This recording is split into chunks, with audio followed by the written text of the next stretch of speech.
Esse microfone aí é neopentecostal, sabe? Não? É sim. Pós-moderno. Muito bem. Pastor, eu fui a um encontro do David Keelan. Sim.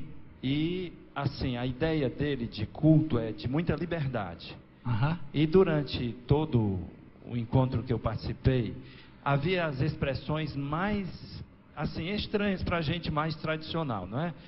O pessoal orando aí, assobiando, e gente chorando, e gente gritando, e gente gemendo, e gente fazendo exercício físico, e gente rindo, e gente no chão, gente gritando. Então, tudo era manifestação do Espírito Santo. A ideia é, o culto é um lugar de liberdade de todo tipo de expressão. Aí você pega essas pessoas que vão a esse ambiente, que é de show, então ele faz 45 minutos de um rock pauleira mesmo, deixa o pessoal lá em cima e depois toca tipo um mantra sagrado com repetições, e o pessoal entra numa atmosfera completamente do alto ao baixo, e aí a gente presencia uma série de coisas. Qual é a minha discussão então? Pessoas muito honestas, muito sinceras, muito temente a Deus, que estão procurando realmente Deus, nesse contexto da pós-modernidade, buscando o transcendental, experiências e tudo, esse pessoal ou está na nossa igreja ou volta para a nossa igreja.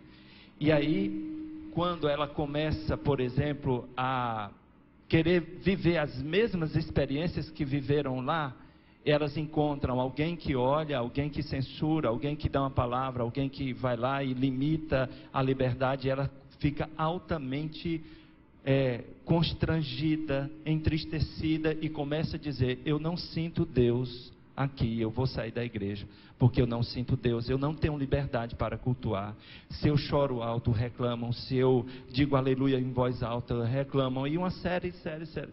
Aí, nós que somos pastores de rebanho, nos preocupando com as ovelhas mesmo, como é que a gente fica numa situação aí? Vamos lá. Qual é a palavra de equilíbrio aí? Essa situação é de fato um fruto da realidade pós-moderna. Então, as pessoas estão buscando sensações intensas. Então, se propicia um determinado ambiente onde essas manifestações intensas, a semelhança do que acontece num show, num grande evento de estádio, as pessoas fazem isso. E então isso tem até um determinado efeito psicológico na pessoa. Mas o que a gente precisa entender é que, como o irmão disse, algumas dessas pessoas, ou muitas delas, são pessoas sinceras, sérias e que estão buscando alguma coisa, só que elas funcionam numa outra sintonia, num determinado contexto que não é um contexto, por exemplo, de igreja histórica. O que a gente deve acontecer? Eu escrevi um artigo, depois vocês tiverem, talvez vocês achem na internet, um artigo que sugere uma coisa interessante, o título é Tirando a Bola Sem Fazer Falta. O que significa isso? É que a gente acho que tem que olhar para esse cenário com um pouquinho mais de tato e de misericórdia. Por exemplo, eu tive gente na minha igreja que chegou para mim e disse: pastor, eu fui em tal lugar, o pessoal orou por mim, eu tive uma experiência tal, eu falei em línguas e aconteceu isso, a pessoa disse um monte de coisa.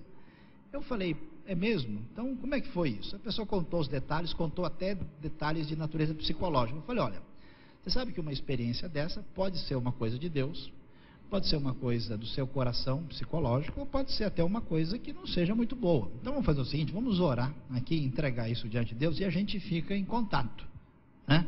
Até eu brinquei com a pessoa, falei: você está querendo falar línguas? Aproveita que semana que vem tem curso de grego aí, você pode, né? Então não deixa de ler a Bíblia, vamos manter conversa, e você vai, e a gente volta a conversar sobre esse assunto. Aí a pessoa, depois de 2, 3 meses, já baixou o farol. Depois de 6 meses, a pessoa já diz: na verdade eu continuo mais ou menos a mesma pessoa que eu era antes de acontecer com isso, né? E depois de um tempo a pessoa mesmo amadureceu e disse: olha, aquilo ali, não sei, talvez seja uma coisa mais emocional que eu tive na hora. Agora, se eu tivesse batido de frente, brigado com a pessoa e tentado provar que a pessoa estava errada naquele momento, ela não tinha a condição de entender a situação. O mesmo quadro se aplica com alguém numa situação dessa. Então, o que eu tentaria fazer? Na minha opinião, O que acontece é que as pessoas, num primeiro momento, têm uma relação com Deus, às vezes disforme, confusa, atrapalhada, sem sentido, e que depois que essa pessoa começa de fato a buscar Deus, ler a Bíblia, isso vai se assentando e se sedimentando. Então, se a pessoa, por exemplo, diz que ela não aguenta, que ela tem que ir num ambiente desse, eu falei, tá, então vamos continuar amigo, vamos conversar, eu vou tacando Bíblia nessa pessoa e bom senso aos poucos. Com o tempo, a pessoa mesmo vai chegando numa situação em que ela vai dizendo, olha, não dá para ficar a vida toda gritando, pulando, batendo palma, porque não dá. Preste atenção no que aconteceu, por exemplo, na Assembleia de Deus. A Assembleia de Deus, há 40 anos atrás, era uma igreja muito mais emocional e fechada para o conhecimento bíblico. Hoje, eu preguei recentemente numa conferência teológica dentro de uma Assembleia de Deus. Todos os preletores eram de igreja histórica. E aí, quando eu estava pregando, falando, tinha um sujeito gritando, aleluia, glória a Deus, então, o pessoal chegou para ele e falou, você é doido, rapaz, para de gritar, o homem está falando, e tiraram o cara para fora, numa igreja pentecostal. Quer dizer, você dando um tempo, as pessoas, então, é assim, porque num ambiente desse, no primeiro momento, a pessoa vai achar, mas aquilo não tem continuidade.